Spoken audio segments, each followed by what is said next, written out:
بسم اللہ الرحمن الرحیم رب اشرح لی صدری ویسر لی امری واحلل عقدۃ من لسانی یفقہوا قولی۔ محترم ناظرین، انسانی جسم کو جس طرح خوراک کی ضرورت ہوتی ہے اسی طرح روح کو بھی غذا کی ضرورت ہے۔ انسانی جسم تبھی زندہ رہ سکتا ہے کہ اس کو پراپر خوراک دی جائے تو وہ زندہ ہے۔ اگر ہم جسم کو خوراک دینا بند کر دیں گے تو ہمارا جو جسم ہے وہ مردہ حالت میں چلا جائے گا۔ اسی طرح ہمیں روح کو بھی غذا دینے کی ضرورت ہے۔ اگر ہم روح کو اس طرح سے غذا نہیں دیتے تو ہماری جو روح ہے وہ بھی مردہ ہو جاتی ہے۔ اگر ہماری جو روح ہے وہ مردہ ہو جائے تو یوں سمجھے کہ ہم مردہ ہیں، ہماری کوئی حیثیت نہیں ہے۔ اگر روح زندہ ہے تو ہم زندہ ہیں، کیونکہ روح مردہ کب ہوتی ہے؟ روح مردہ تب ہوتی ہے کہ جب ہمارا تعلق جو ہے وہ اس اپنے خالق کائنات سے کٹ جاتا ہے۔ جب ہم اللہ تعالیٰ سے کٹ جاتے ہیں تو ہم کمزور ہو جاتے ہیں۔ جو صوفیہ اعظام کا طریقہ کار رہا ہے وہ ذکر و اذکار کے ذریعے انسانی روح کو بھی دوام بخشتے تھے اور اسی کے ذریعے سے انسان کا جو تعلق ہے اس کو اللہ تعالیٰ سے جوڑ دیتے تھے۔ یہ دیکھیں کہ آج بھی ترکی میں، ملک شام میں، عراق میں اور بھی کئی ایسے ممالک ہیں جن میں پاکستان بھی ہے، ہندوستان ہے، بنگلہ دیش ہے اور کئی ایسے ممالک ہیں جن ممالک میں آج بھی صوفی ازم کے ذریعے ذکر و اذکار کے جو مراکز ہیں وہاں پر آج بھی تزکیہ نفس کرایا جاتا ہے، انسان کے دلوں کو اللہ کے ذکر سے منور کیا جاتا ہے۔ اسی طرح صوفیہ اعظام نے جو طریقہ کار وضع کیے، جس طریقے کے ساتھ انہوں نے ذکر و اذکار کیے، اسی طرح سے انہوں نے اپنے مریدین تک ان کو پہنچایا۔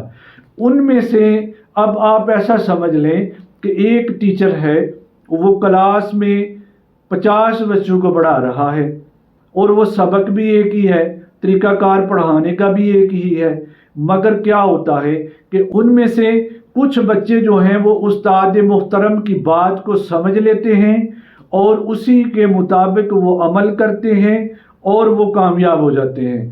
کچھ بچے ایسے ہوتے ہیں کہ جو متوسط رہ جاتے ہیں اور کچھ بچے ایسے ہوتے ہیں کہ جو بالکل توجہ نہیں دیتے اور وہ زندگی میں ناکام ہو جاتے ہیں۔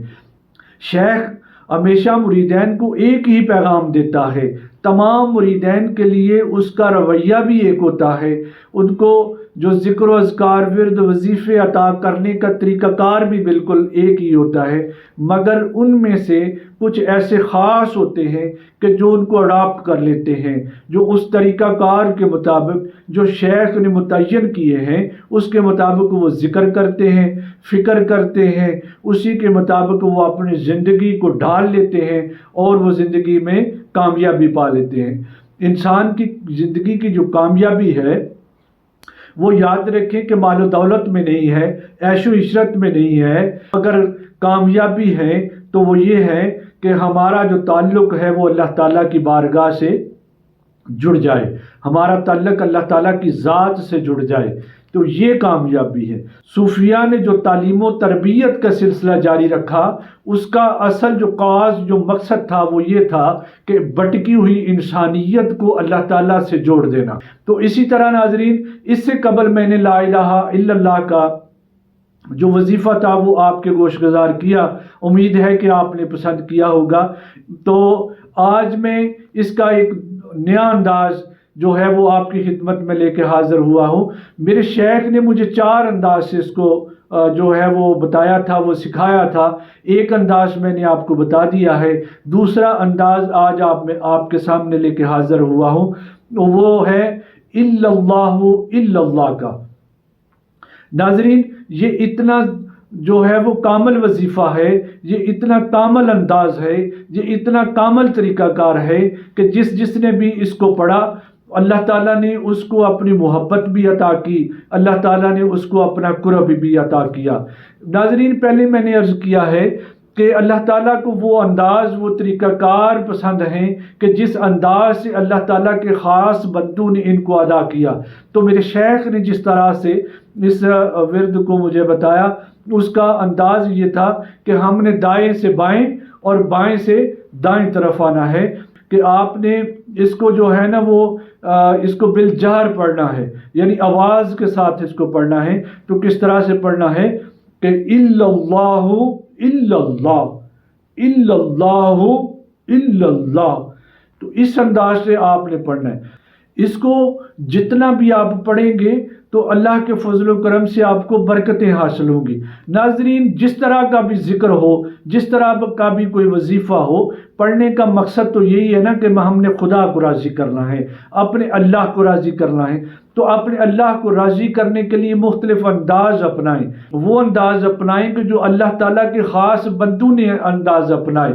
تو آپ اس انداز کے ساتھ اس کو پڑھیں، اس کو کریں۔ تو اس کے لیے تعداد مقرر کرنے کی ضرورت نہیں ہے، کم از کم آپ نے اس کو 5 منٹ جو ہے نا وہ ضرور کرنا ہے۔ تو اس کے لیے لائٹ جو ہے نا وہ اس کو ہلکی رکھیں، کمرہ جگہ آپ کی بالکل پرسکون ہو، تو وہاں پر بیٹھ کے آپ اس ذکر کو کریں۔ انشاءاللہ بفضل تعالیٰ اتنا پیارا ذکر ہے کہ آپ کی روح راضی ہو جائے گی۔